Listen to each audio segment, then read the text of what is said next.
Good afternoon, everyone. We welcome you in the name of the Lord to CAC Balm of Gilead, where we preach the healing word to a ailing world. Today, I want to take you into the book of Proverbs. In Proverbs, in chapter 18, I will read verses 22 down to 24. He who finds a wife finds a good and receives a favor from the Lord. A poor man pleads for mercy, but a rich man answers harshly.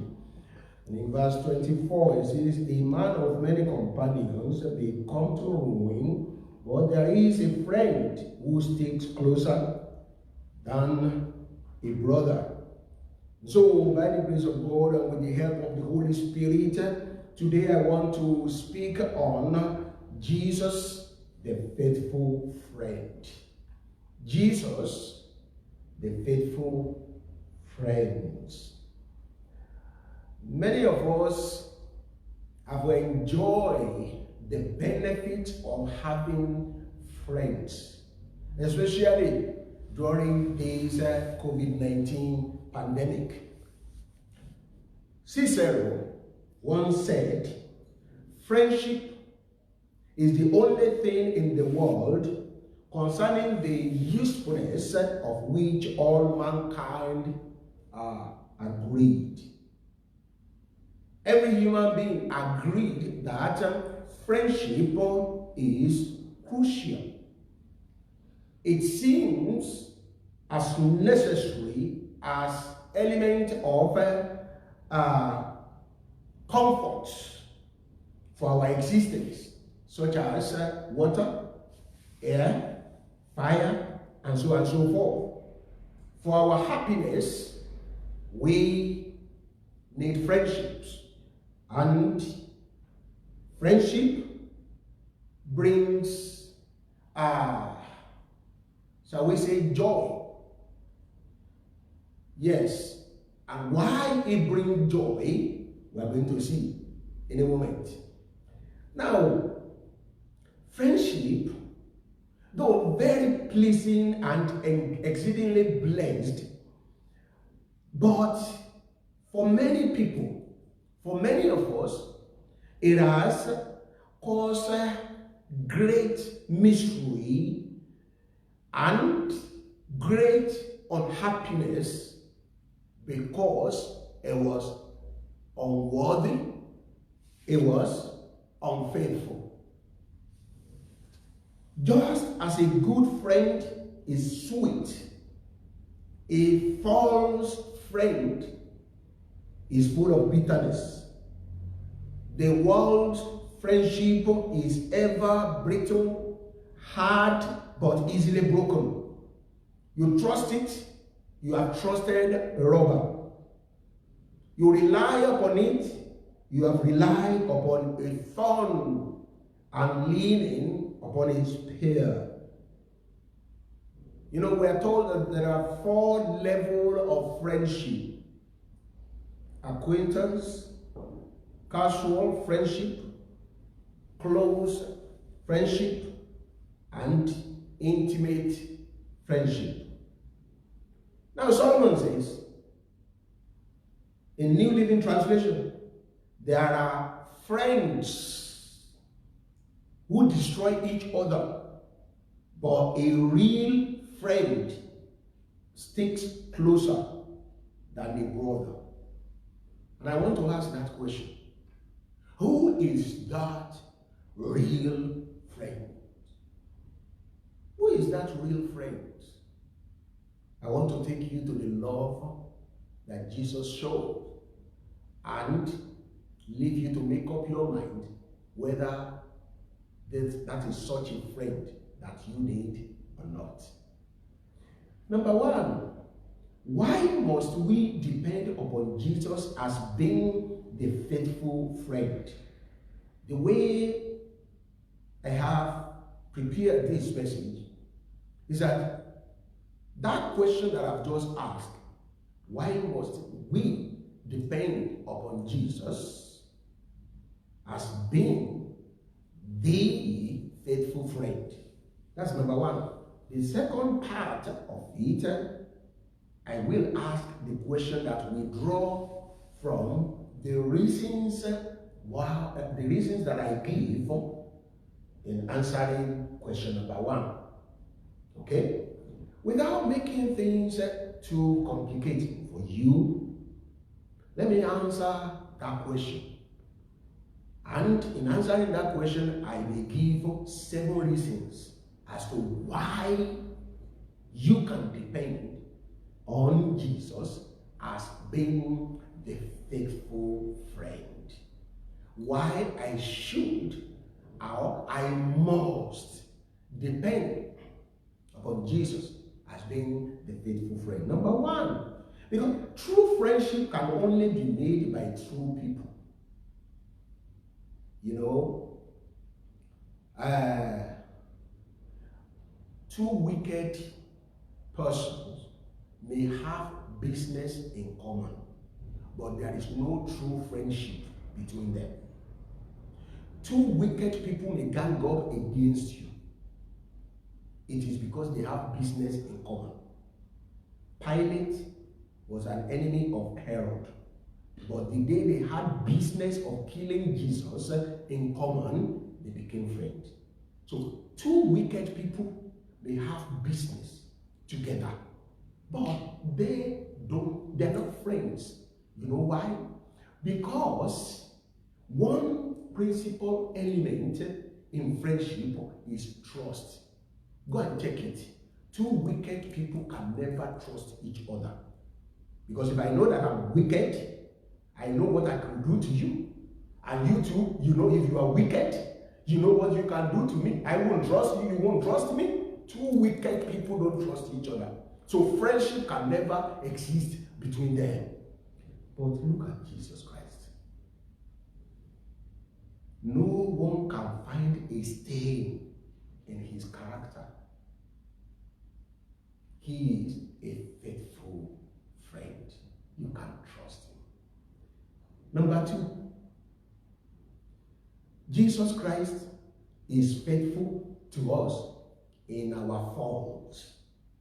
You may depend upon that man or that woman who will tell you of your faults in kind and considerate manner,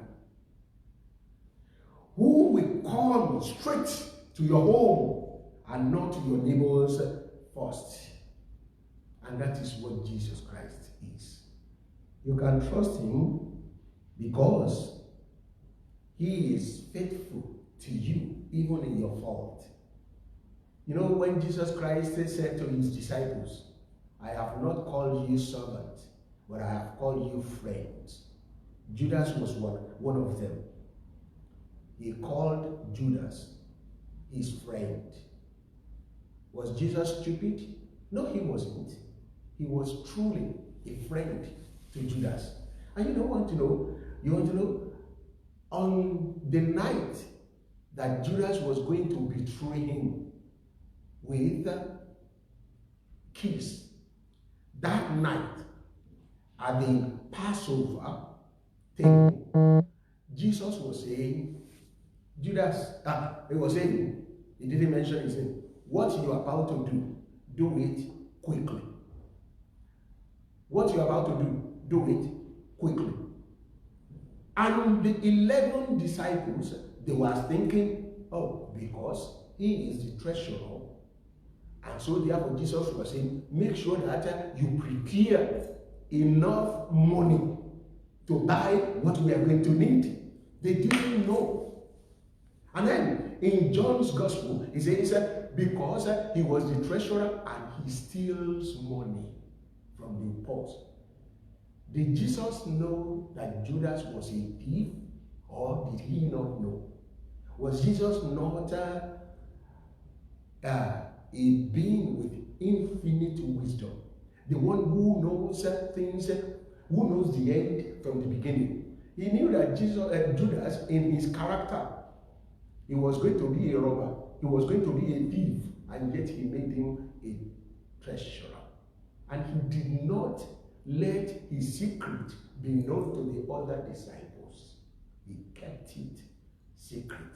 It was Judas himself who blew it, who revealed it, not Jesus. Such a friend is a faithful friend. You need him. Number 3, the friendship that will last does not depend on your level or the level of your status. The friendship that will last does not depend on the level of your status. The best way of proving a friend is to know whether that person will be a friend to you when you are homeless, when you are houseless, when you are without clothing, when money is no more. Somebody says, I rather have a robin for a friend than a swallow. For a swallow abides with us only in the summertime, but a robin comes to us in the winter. When did Jesus come to your life? When did he come to my life?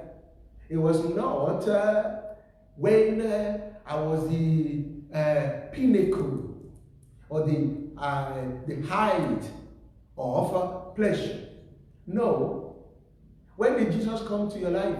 When did you get to know him?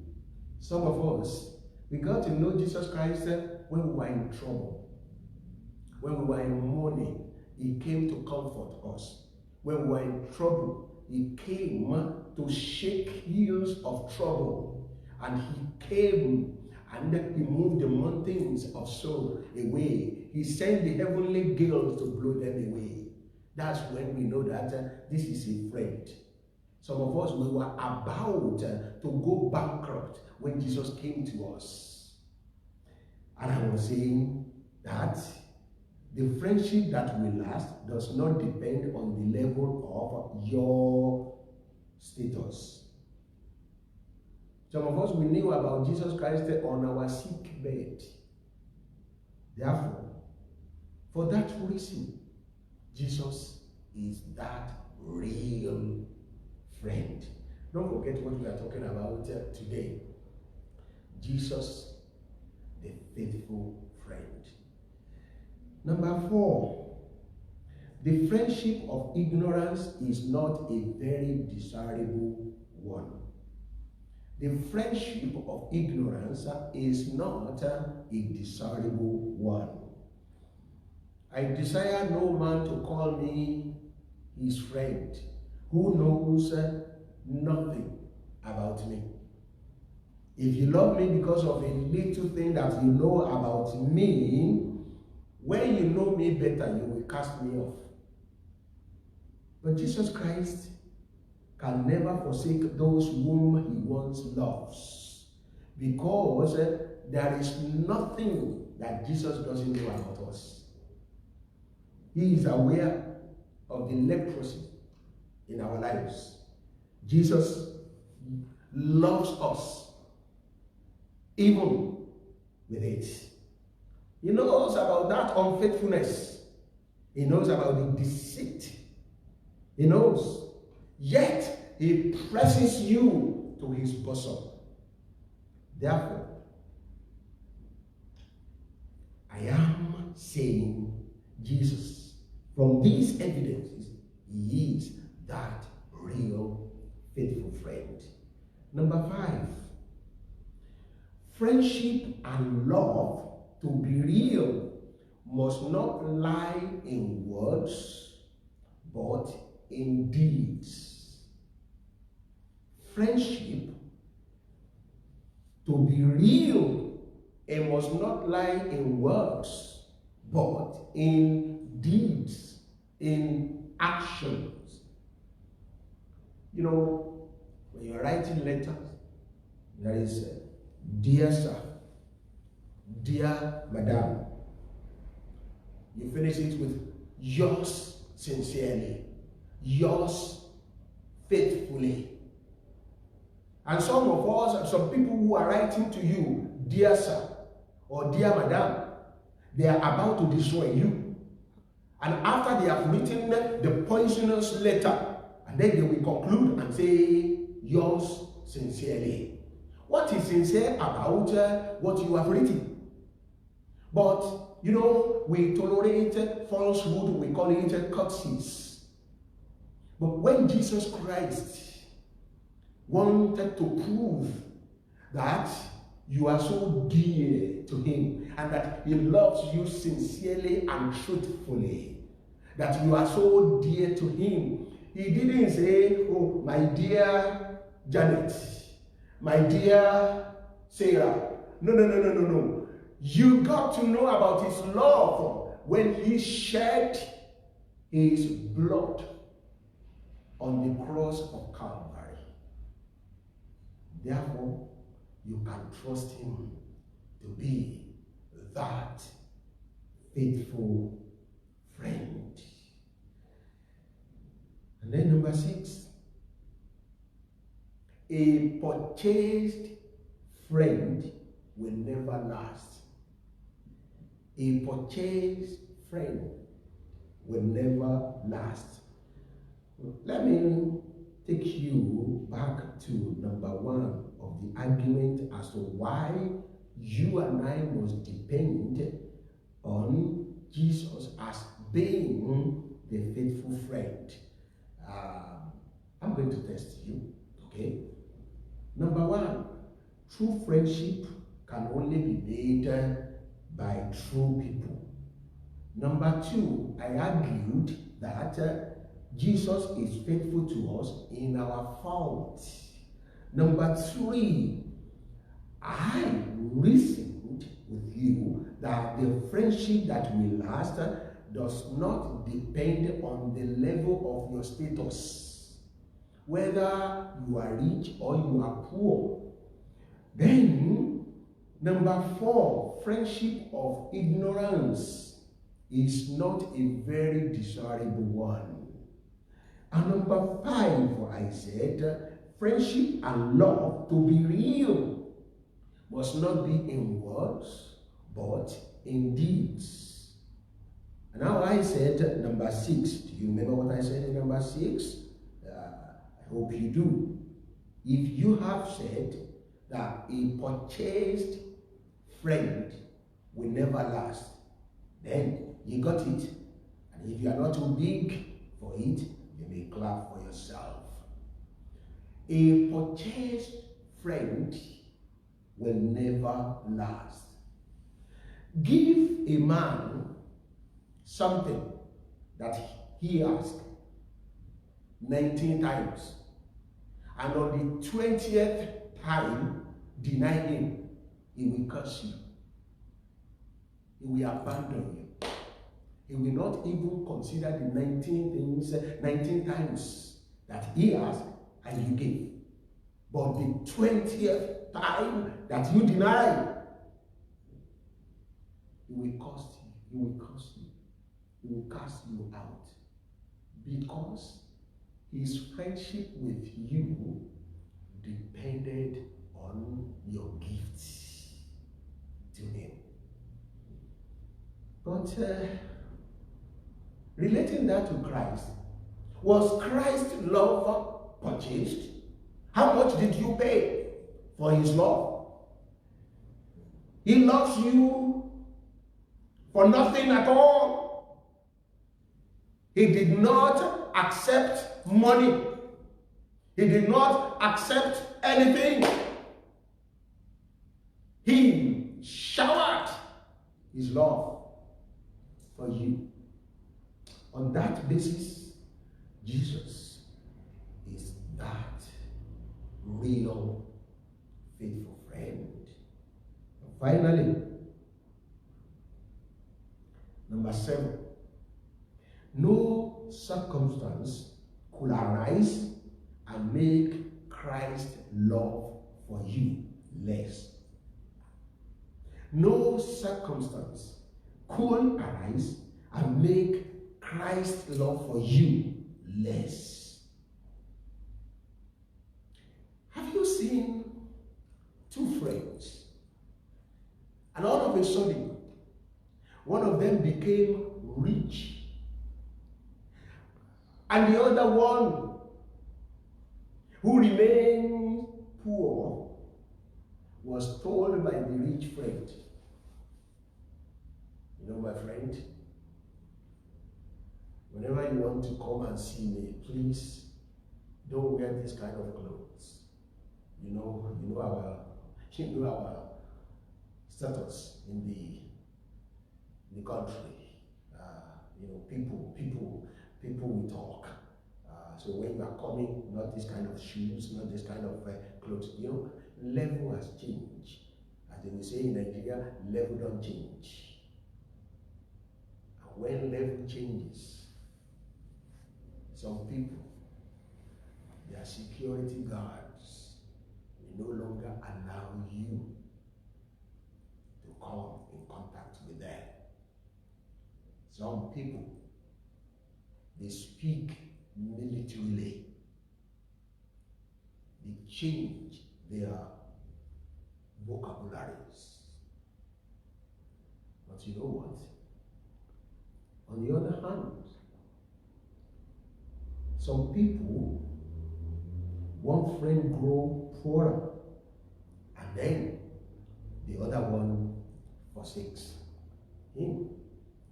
Well, one thing about Jesus Christ is this: he can never grow richer.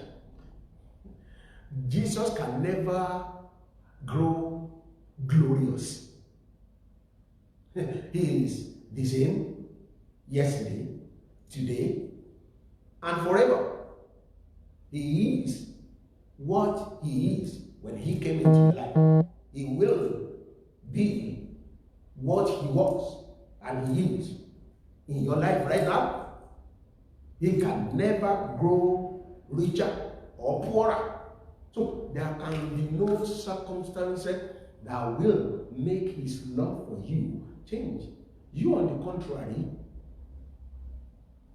you cannot become poorer for Jesus to say you for become poorer. Therefore, you don't fit my status anymore. What do you have? You didn't buy his love with riches. You don't have enough money. You don't have anything to buy it. So you can never be poorer. You are a poor sinner. And so therefore, you cannot be more poorer. Being a poor sinner, yet he loves you. So why will you not consider him to be that faithful friend? Jesus, the faithful friend. In conclusion, second part. So the first part, I asked a question: why must you and I believe and trust that Jesus is the faithful friend? And I've given 7 reasons. And now the second part, ask the question: what are the lessons we can derive from all this? Simple one. Levata says, the qualities of your friend will be those of your enemies. Listen again. The qualities of your friends will be those of your enemies. In other words, cold friends, cold enemies. Have friends, have enemies. Fervent enemies, warm friends. The point that I'm trying to make is this: if Jesus is your friend and he sticks close to you, then, and if the argument that the qualities of your friends will be those of your enemies, and Jesus is your friend and he sticks close to you, you can be sure that your enemies will stay close to you. The devil will stay close to you, just as Christ stay close to you. I wish you know what I'm talking about. If Christ gave himself for you, the devil will do all he can to destroy you. The level of or qualities of your friends will be the same qualities of your enemies. If Christ had been long-suffering to you, Satan will be persevering in hopes that Christ will forget you. But be not be disappointed. Maybe during this COVID-19, you are asking the questions. How come? Why me? What is happening to me? Whom have I offended? What sin have I committed? Take this in. The level, the qualities of your friends will be the same as those of your enemies. If Jesus, as Solomon said, there is a friend that sticks closer than a brother. And we have argued that Jesus is that faithful friend. Then you can be sure that that is the reason why the devil will do all he can to destroy you, to destroy your health, to destroy you financially, to destroy you emotionally, to destroy you spiritually. But do not be disappointed. Why? Because the louder that lion, Satan, the louder he roars, the more proof that Christ loves you. Don't miss that. Satan is only a roaring lion. He is only a roaring lion. He cannot destroy you, but he can disturb you. Do not be afraid. The roaring, or how can I put it this? The more he roars, the more Christ, your friend, says to you, I am with you. Rutherford, he says, give me a roaring devil rather than a sleeping one. For sleeping devils make me slumber, but roaring ones provoke me to run to my master. That says it all. I'm asking you a question today. Is Jesus your friend? Have you made him your friend? Oh, that is very, very important. Not only for the earthly benefit, but remember, all this will come to an end one day. And if you don't have Jesus as your friend here on earth, you will have him as your judge hereafter.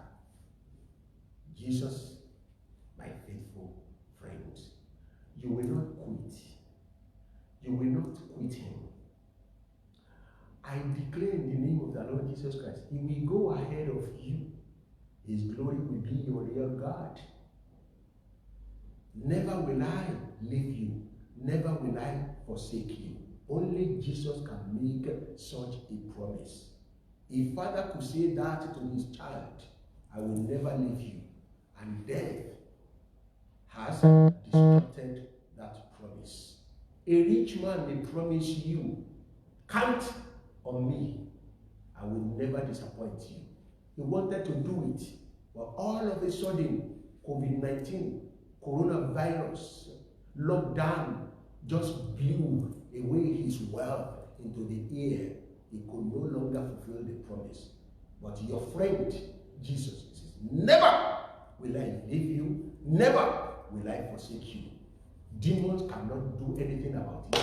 Satan cannot do anything about it. Mountains, valleys, they cannot do anything about it. Go on your knee today and thank him for counting you worthy to be his friend. He says, I have not called you his servant, but you are my friend. May the Lord God bless you.